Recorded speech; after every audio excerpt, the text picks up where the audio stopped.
Here we are, and there you are on the other end. Thank you for staying with us. Time now for us to dig into the newspapers. We're joined this morning by Dr. Kwame Asas-Sante. Of course, he is head of the Center for European Studies at the University of Ghana. He's a political scientist. Doc, a very good morning to you. Good morning, Ben. It's a pleasure having you join the conversation this morning. How are you doing? I'm very well. And yourself? By God's grace, it's a new day, and we're here doing the do.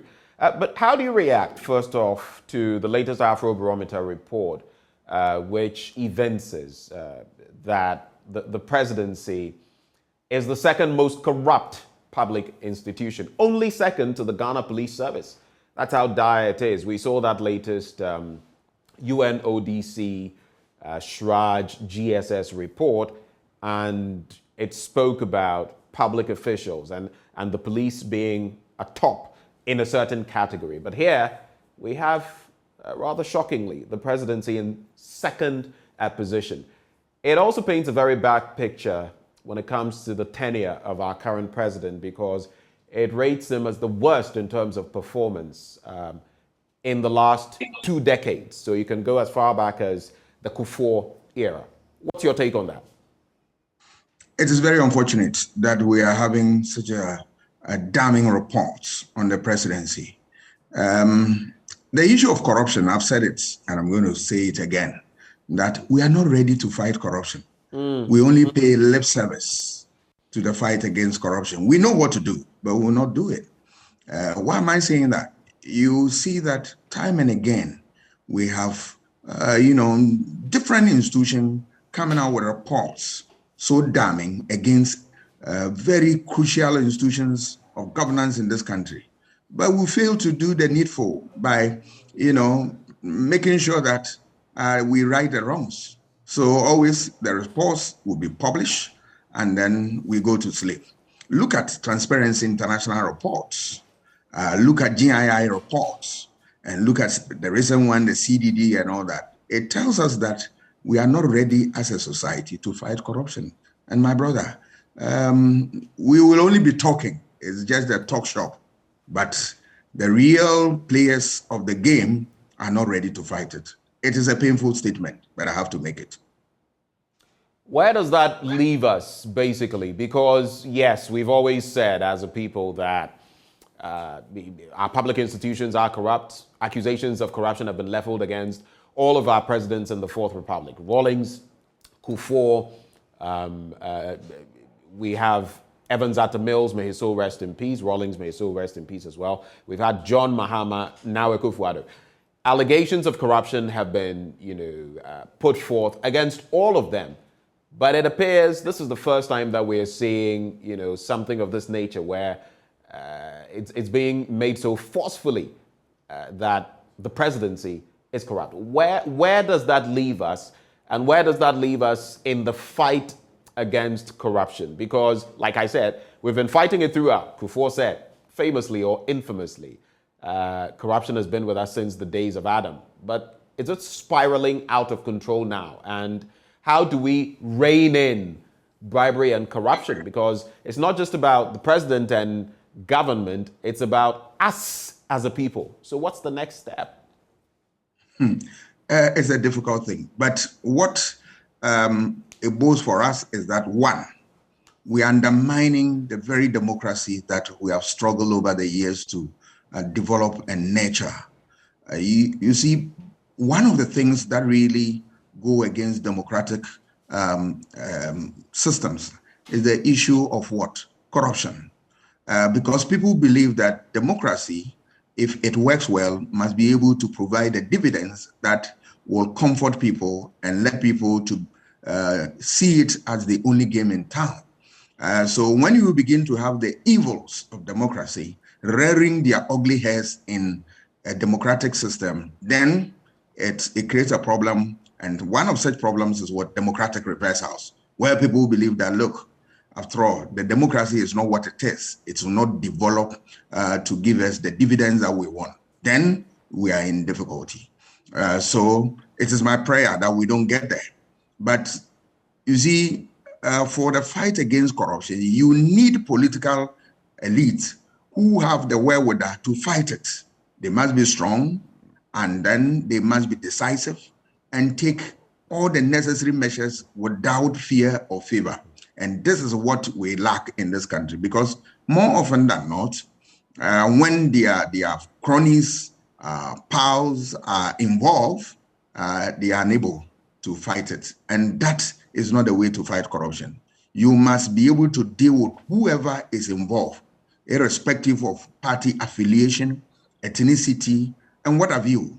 The law must take its course. But our political heads, unfortunately, don't have the wherewithal to stand against this fight. So I'm afraid we are going to experience this thing for a very long time.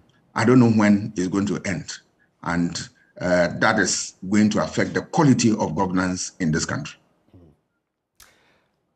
It's become a very troublesome situation now, and like even you are saying, it's going to be pretty tricky at dealing with it. Would it necessarily mean that maybe, just to push the conversation forward, do we need better institutions? Because I'm just thinking around the issue and wondering, we have the Office of the Special Prosecutor, we have anti-corruption institutions, we have so many institutions, yet they are simply not biting. We've had a number of cases, corruption related, they've all been swept under the carpet. Is it the institutions that must really ramp things up? Is it civil society? Is it the ordinary Ghanaian people who must maybe protest this drowning into the waters of corruption? Finally, on that point.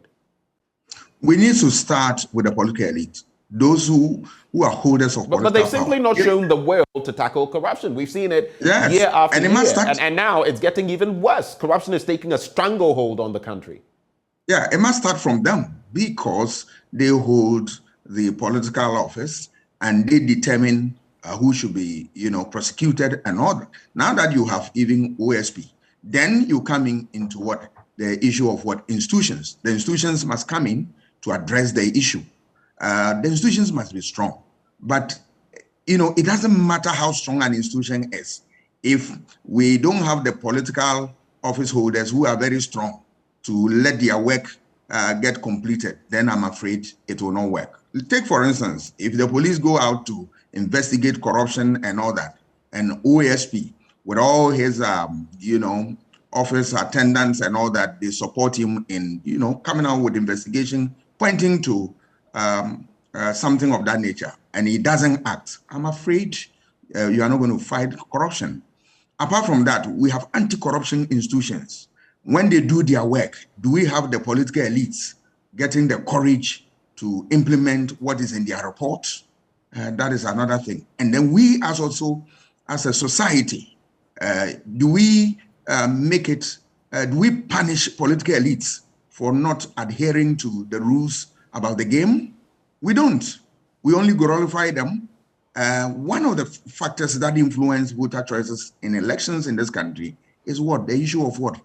Corruption. That voters always want to see whether we have political parties who have the courage to fight corruption head on, and that they use that to gauge the conduct of those parties and vote for them or vote against them. But look, after our election, when we're going for election, we throw some of these things away, and then we vote anyhow when we begin to get goodies from political parties and all that.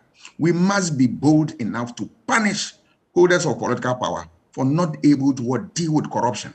Once we have a party which is not able to deal with corruption, we must throw that party out, so that they know that even if the institutions are weak, we the people, we are serious about that business. Once we begin to slide in this area, we will always have political parties and then politicians and political actors having a field day.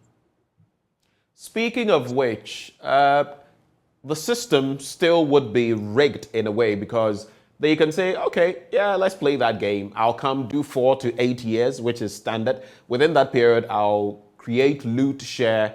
Another party will come, but with a two-pronged political system where we know that it's going to be either the NDP, at least in this rigged system that we have. They can play this game and know that I'm going to have an 8-year tenure. In the next 8 years, maybe it will be a fallow period, and I'll come back whether the people like it or not, because the other government would also have become so unpopular. And that vicious cycle would continue. Pardon my staying or harping on this subject, but I feel corruption, looking at what it's doing to our country, the 5 billion Ghana cedis we are said to have lost recently, the 12 billion over a period of about 6 years, and the reports that keep coming out every year, corruption, and even the sums of money we need. Look at our economy now. So it is a serious problem. If we don't deal with corruption, I shudder to think about where we would be in the next year, 2 years, 4 years, 10 years. So this is why I'm staying on the subject. What's your take? Yes, your concerns are genuine, but let us remember that we are fighting a difficult battle because the political elites, political parties, the people themselves, civil society, we appear to have lost the battle already. We are not showing much interest. We must make it a very painful exercise for those who engage in that.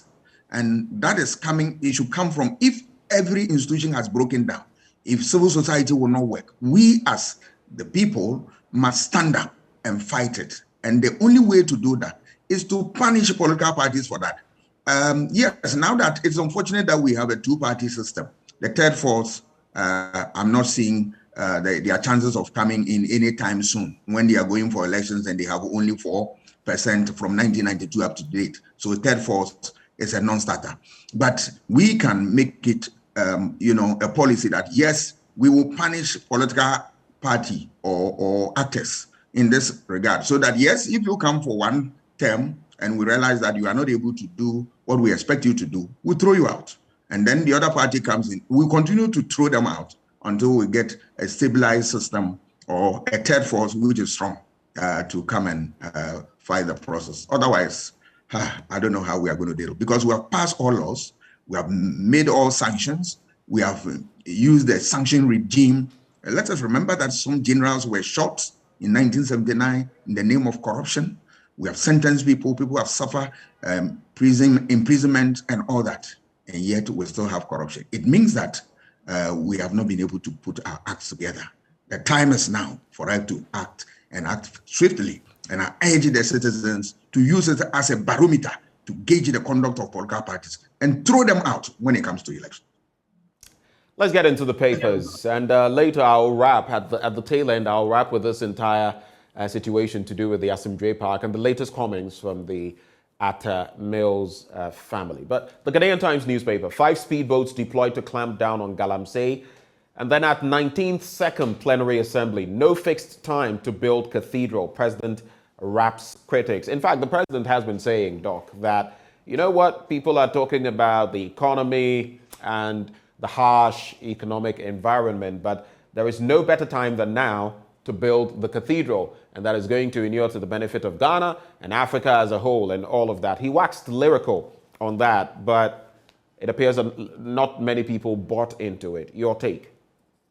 I disagree with the president with respect. As for the cathedral conversation, we should forget about it. We, the people of this country, we think that, yes, it is a good project, but the timing is wrong. We don't need it now.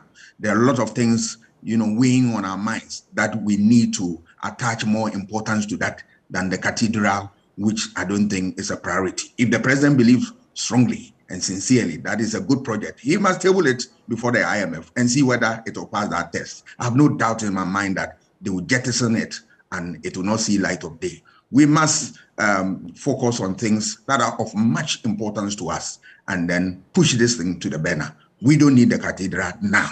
That is my position.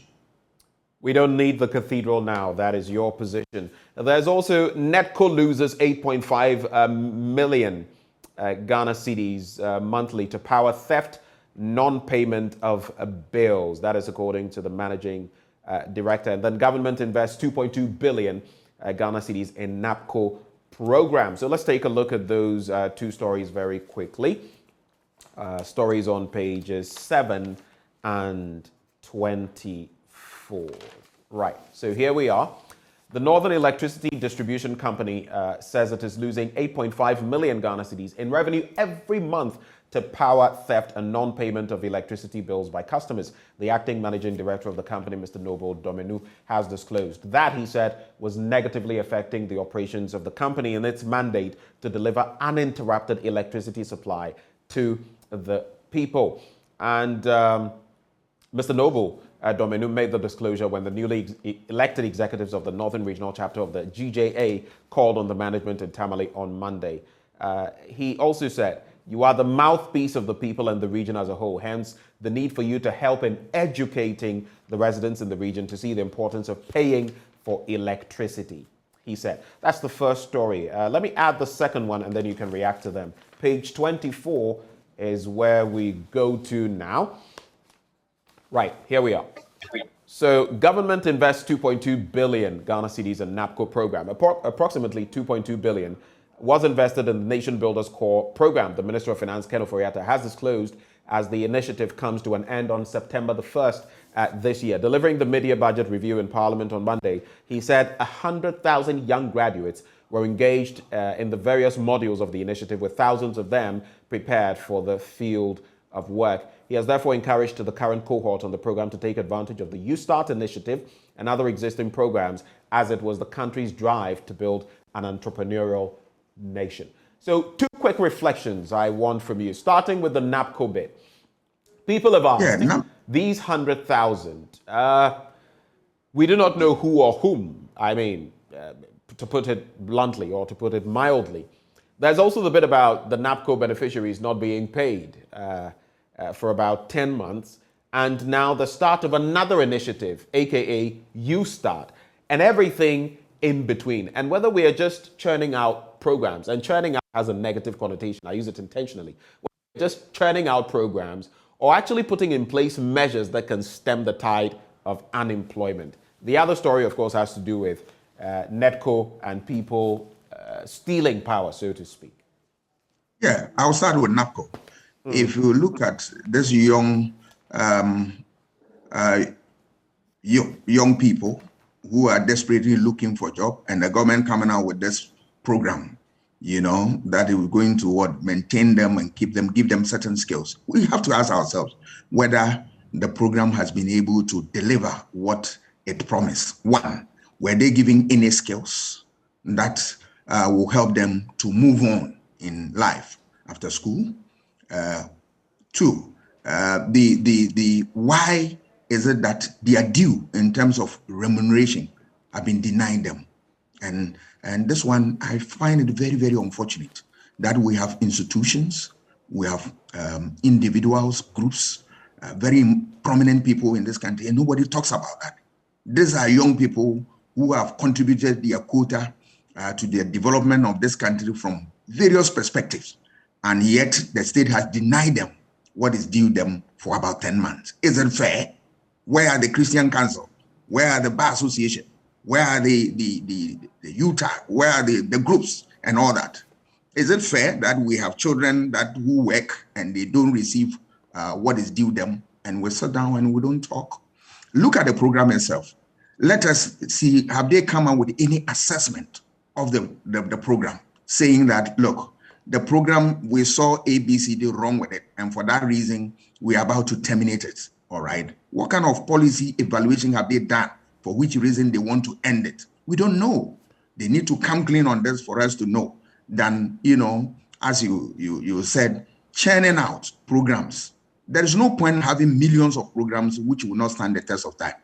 When you have even one and it's viable and it's feasible, that program is perfect. So I don't think that the government has done us any good in this regard. They must come out to explain these things in detail for us to have a full picture of what is happening. Because at the moment, what we are seeing or hearing about the progress says, for me, it is not too good. And it is in the interest of government to come clean on this if we want to believe them. Let's get into Republic Press newspaper now, and some interesting stories there. Yam sellers at Bono East call for buyers, and they are talking about the fact that it's becoming increasingly difficult to sell their foodstuffs. A story on page 4. Yam sellers in the Bono East region, precisely at the Techiman Central Market, we know that's a big place for yam. Ofuman, Nkransa, Kintampo markets and other surrounding towns and villages are calling on traders in the southern part of the country to visit the area for the product. According to them, it was the season for the bumper harvest. As such, all markets have been flooded with yam and are going waste as a result of low patronage. Speaking to the Republic Press in a telephone interview, the news editor of Asta FM, Nadedu, said the market women were calling on buyers from the southern sector to visit the region for yam. Nadedu said currently 100 tubers of yam are sold at the Techiman market for 700 cedis, while the medium-sized ones go for 600 cedis. That would mean each one is probably going for about 7 cedis, thereabouts. That also feeds into the conversation about when they bring them to town, you're buying them at 25, 30 cedis. Price hikes, but of course you have to consider transportation and everything. But my quick question to you on that, again, some people in the country say prices of goods are foodstuffs are too exorbitant or too costly. Yet we have gluts. Here they are. Yam sellers have to literally beg people to come and buy their products, when in other parts of the country they are in high demand and people can't even buy them. It is very, very unfortunate. You see, I have been a farmer for years. One painful thing is that when you farm and you get your produce ready for market and then you don't have market for it, it's a painful experience. No farmer wants to experience this. It means that our policy makers have no clue as to how to help these people. We must have a policy in place where when they produce, even in excess, the government must be in a position to buy them. And then that will encourage them to produce more all the time. Because when they are ready to sell and they don't have people to buy them, and then people who come up to or show up to buy will only buy at a reduced price for them, it is serve as a disincentive for work. Government must look at that. And then we have to address that problem head on. Another thing is that, look, let us also have a policy where government can put in a very important, solid policy that will help farmers that in excess production, government has a place to transport or send it across the country to other nations to for them to also buy. Right. Do we have that policy? And it seems to me that there is nothing there. So the farmers are struggling, they produce and nobody buys. And look, if you have been a farmer, this is going to be your nightmare. I have been a farmer for years and I know what they are talking about. It's a painful experience. And if we don't curtail this, farmers are going to run away from farming and then we will have food crisis on our hand. Let me tie it with the electricity thing that you asked. Right. I almost forgot. Right. You realize that... Very quickly on that, Doc. Yeah, if you look at the ECG, I always have a problem with them. My problem is what prudent So this has to do with management Napco, actually. This has to do with Napco. You know, and the Northern yes, Belt. Whatever group, I'm saying that we have problem managing resources. You have people who are not paying and you still maintain them and then they consume power and all that. What are they doing to them? There are a lot of people who owe them and then they can't get money from them. I'm so surprised. Just contact 1 or 2 lawyers. They will take all your money for you and get their commission. Why are they sitting down? I mean, they want who to come and help them. You are now, asking the public, the press to encourage the public to pay when they consume electricity. This is a duty that nobody should tell you. And if you are not doing that, you know what to do. Cut them off. Is it the case that they don't have, the system that can take them off the grid? I'm so surprised. It all boils down to lack of effective management of the resource. I think those who are in charge must sit up and do the right thing now. All right, 2 quick stories. I want you to address them in just about a minute and a half. 2 quick stories. And I'm looking at this from the angle of packing the courts, so to speak. I mean, we see it done in other jurisdictions. Here, we don't have a cap when it comes to Supreme Court judges. And once you're president, you can appoint as many as you want. But my concern is, and there's absolutely nothing wrong with that, but my concern has to do with some people who supposedly have contested as members of parliament or this or that for specific parties who are being given appointments to the Supreme Court. Is that packing the courts? What does it mean? I mean, do we have a conscience since the law doesn't have any clear stipulations on this matter? It has to do with Akufo-Addo naming 4 judges for the Supreme Court. The last batch, this batch, there have been calls, about, hey, this person is a diehard MPP member and this and that. Of course, that doesn't take away from the fact that they will be able to execute their work. But what does that mean, for example, when you have an election petition and matters arising? That story is on page 3. The other story, special prosecutor chases culprits in 10 million Ghana cedi NDA fraud. And this is something for which the president has been taken on, also bordering on corruption. Now, the Office of the Special Prosecutor has commenced investigations into alleged allegations of corruption leveled against some official of the Northern Development Authority. The Special Prosecutor disclosed that his outfit was narrowing on a contract awarded by the authority to A&Q's consortium for consultancy services under the Infrastructure for Poverty Eradication Program. He explained that the office was concerned about the quantum of the contract sum. We are talking 10 million Ghana cedis. The special prosecutor has thus directed the Controller and Accountant General to immediately freeze payments arising from the contract. Interestingly, this is a matter that Martin Kpebu, whether going in excess or otherwise, recently took on the president for. It's been in the news, no reaction from the presidency. Your quick take on these 2 matters? Yes, I'll start with the courts. Let me issue this disclaimer before that, look, I'm not against people who have been appointed to Supreme Court or nominated for such position. I'm not against that. And I also know that judges, if you talk to lawyers, they will tell you that the reason why we call them justices is that they will be fair at all times with respect to facts that are brought before them. So on that note, you will see that irrespective of one's political leaning, they will all the time want to uphold and defend their profession by, giving us sound judgment that flows from the facts before them. On that note, you realize that it doesn't really matter when one has identified himself with a party or not. If there is an issue and then the fact before them is doesn't speak to they upholding it, to throw it away. Yes. So on that bit, I agree that if you appoint people who are even partisan in certain respect, it doesn't matter. But the difficulty, which I have said, is the cap that we don't have on the number of people who can be on the Supreme Court. You remember last time I said it, I think one of your networks, that I find it a bit worrying in the sense that, look, when you have judges of the Supreme Court, as soon as they retire on their salary.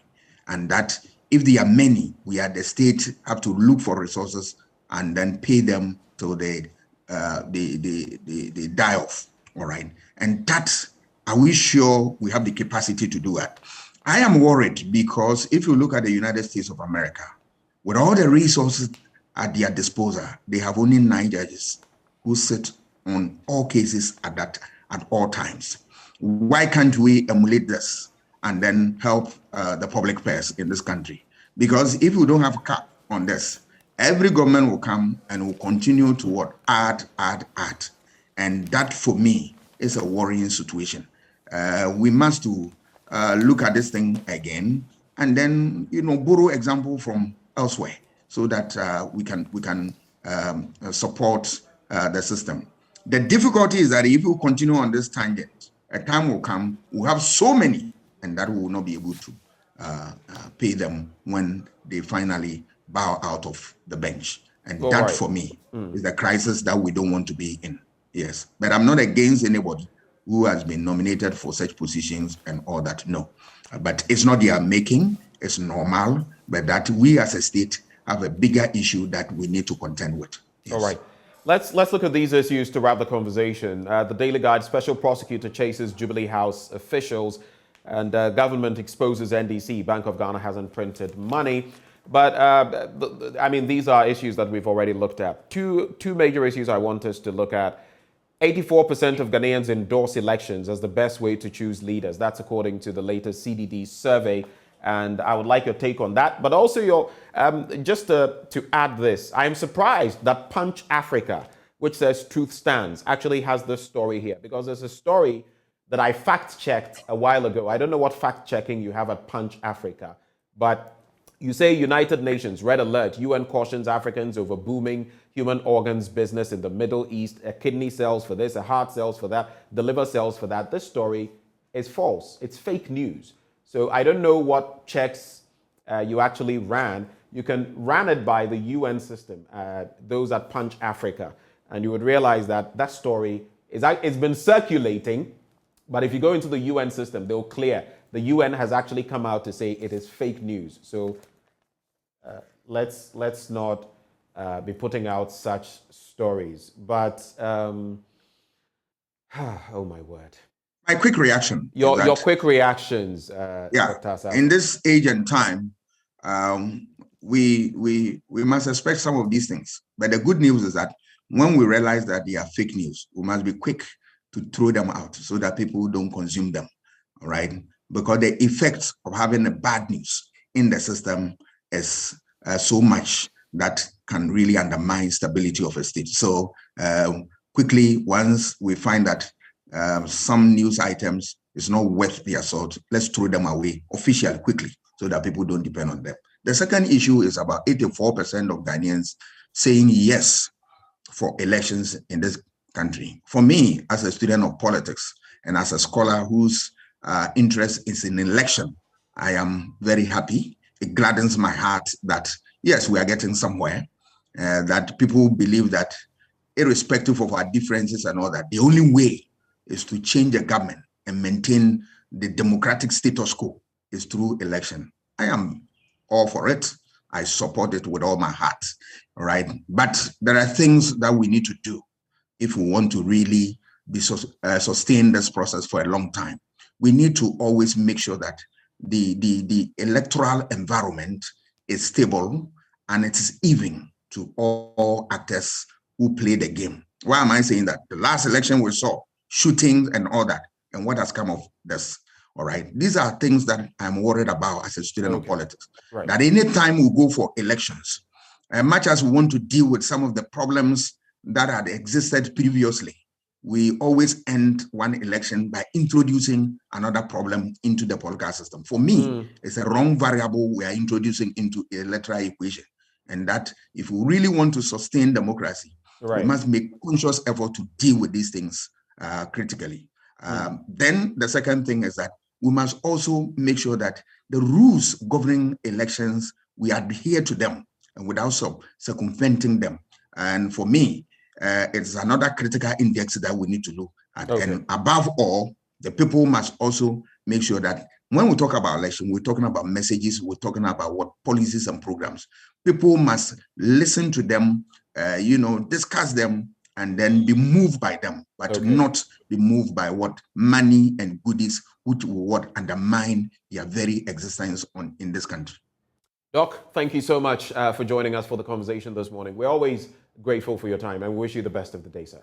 I am grateful. I am grateful. All right, Dr. Kwame Asah-Asante there, Director for the Center for European Studies at the University of Ghana. Now, right before we get into sports, a holiday to South Africa that's worth talking about. We'll be telling you a bit more about that. But let's settle for sports.